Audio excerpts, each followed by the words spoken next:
Hi friends, मैं अरविंद शास्त्री आपके अपने चैनल डॉक्टर सेलेब पे स्वागत करता हूं। दोस्तों, आज मैं आपको एमॉक्सिसिलिन कैप्सूल्स के बारे में जानकारी दूंगा जो आपको मार्केट में मॉक्स 500 के नाम से मिलता है, सिपमॉक्स के नाम से मिल जाता है, माईमॉक्स के नाम से मिल जाता है, एलमॉक्स के नाम से मिल जाता है, मॉक्सिकैंड 500 के नाम से मिल जाता है। इसके अतिरिक्त नोवामॉक्स के नाम से मिल जाता है। इसके अतिरिक्त और भी बहुत सारे नामों से मिलता है।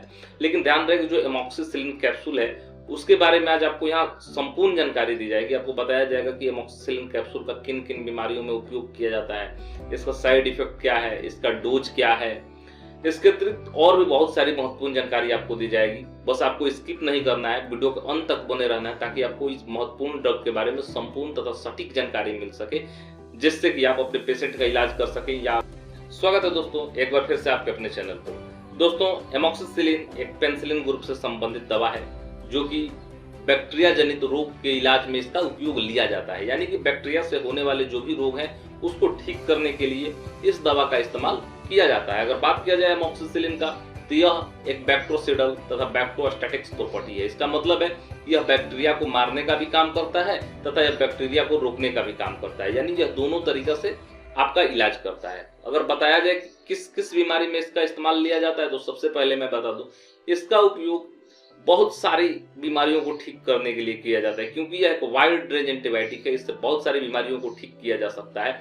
मैं आपको बताता हूं कि इसका उपयोग टॉन्सिलाइटिस को ठीक करने के लिए किया जाता है। टॉन्सिलाइटिस का मतलब होता है कि जब यहाँ पे टॉन्सिल बढ़ जाता है, जिसकी वजह से आपको पानी पीने में दर्द होता है, खाना खाने में दर्द होता है, तो उसको भी ठीक करने के लिए इस दवा का इस्तेमाल किया जाता है। इसके अतिरिक्त इसका उपयोग साइनोसाइटिस को ठीक करने के लिए किया जाता है। यानी जब आपके नाक के अंदर इन्फेक्शन हो जाता है, बैक्टीरिया जनित रोग हो जाता है, सांस लेने में दिक्कत होती है, नाक के नसों में सूजन आ जाता है, उसको भी ठीक करने के लिए इस दवा का उपयोग किया जाता है। इसके अतिरिक्त इसका उपयोग टाइफाइड बुखार को ठीक करने के लिए भी किया जाता है। इसके अतिरिक्त इसका उपयोग आरटीआई को ठीक करने के लिए किया जाता है। इसका मतलब है कि रेस्पिरेटरी ट्रैक्ट इन्फेक्शंस, यानी जो यहाँ रेस्पिरेटरी ट्रैक्ट है, यानी जिससे सांस लिया जाता है, छोड़ा जाता है, उसको भी ठीक करने के लिए इसका इस्तेमाल किया जाता है। इसके अतिरिक्त इसका उपयोग यूटीआई को ठीक करने के लिए किया जाता है। इसका मतलब है कि यूरिनरी ट्रैक्ट इन्फेक्शंस, यानी पेशाब के रास्ते में जो इन्फेक्शन हो जाता है, बैक्टीरिया के चलते जो इन्फेक्शन हो जाते हैं, उनको ठीक करने के लिए इसका उपयोग किया जाता है। इसके अतिरिक्त आफ्टर ऑपरेशन इसका उपयोग किया जाता है। यानी जब आपका ऑपरेशन होता है,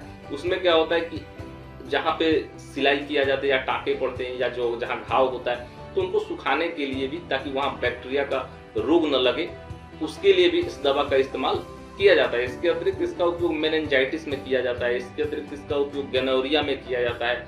इसके अतिरिक्त इसका उपयोग घाव को सुखाने के लिए, यानी सॉफ्ट टिश्यूज पे जो डिजीज उत्पन्न हो जाते हैं, उनको ठीक करने के लिए इसका उपयोग किया जाता है। इसके अतिरिक्त इसका उपयोग पेप्टिक अल्सर को भी ठीक करने के लिए किया जाता है। इसके अतिरिक्त मुख्यतः जो इसका उपयोग है हैप में किया जाता है। इसका मतलब है कि हॉस्पिटल एक्वायर्ड निमोनिया, यानी जो हॉस्पिटल में जब बच्चा जन्म लेता है उस समय, या फिर आप जब जाते हैं हॉस्पिटल में किसी और पेशेंट के टच में आने के कारण आपको जब निमोनिया हो जाता है, तो उसको भी ठीक करने के लिए इस दवा का इस्तेमाल किया जाता है। इसके अतिरिक्त कैप में भी इसका इस्तेमाल किया जाता है। इसका मतलब है कम्युनिटी एक्वायर्ड निमोनिया, यानी आपको कम्युनिटी में, यानी समाज में किसी को हुआ है, उसकी वजह से आपको अगर निमोनिया हो जाता है, उसको भी ठीक करने के लिए इसका उपयोग किया जाता है। इसके अतिरिक्त डेंटल इन्फेक्शंस में भी इसका उपयोग किया जाता है। मसूड़ों से पस आने लगता है, उसको ठीक करने के लिए इसका उपयोग किया जाता है। इसके अतिरिक्त दांत आपने उखड़वाया हो, उसको ठीक करने के लिए, यानी वहाँ पे बैक्टीरिया का रोग ना हो, उसको ठीक करने के लिए इसका उपयोग किया जाता है।